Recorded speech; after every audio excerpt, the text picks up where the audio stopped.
જય માતાજી મિત્રો, આજના ગુરુ પૂર્ણિમાના પાવન અવસરે આપણે એ મહાન વ્યક્તિને નમન કરીએ છીએ જેમના માર્ગદર્શનથી દેવીપૂજક સમાજના અઢળક યુવાનોને દિશા મળી, જીવન મળ્યું, સપનાઓને પાંખ મળી.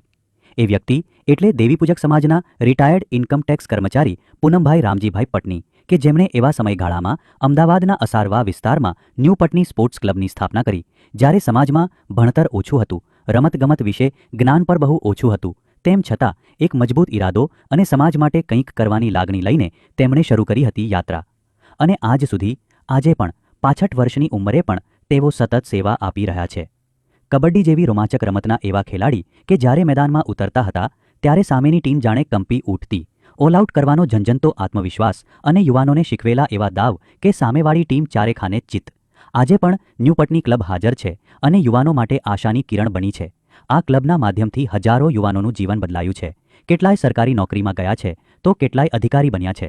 પૂનમભાઈએ કબડ્ડી માત્ર રમત તરીકે નહીં પણ એક જીવનશૈલી તરીકે સમાજમાં પ્રસ્તુત કરી.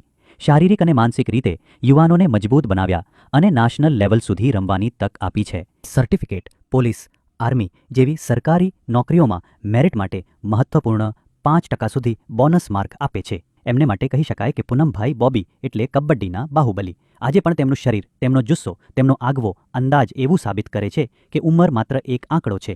સેવા ભાવના અને દ્રઢ ઈરાદો હોય તો માણસ ક્યારે રિટાયર થતો નથી. તો આવો, ગુરુ પૂર્ણિમાના આ પાવન દિવસે આપણા દેવીપૂજક સમાજના હીરો, રમતગમતના પાયાના શિલ્પકાર અને યુવાનોના પ્રેરણા સ્ત્રોત એવા દેવીપૂજક પૂનમભાઈ બોબીને કરીએ શત શત નમન.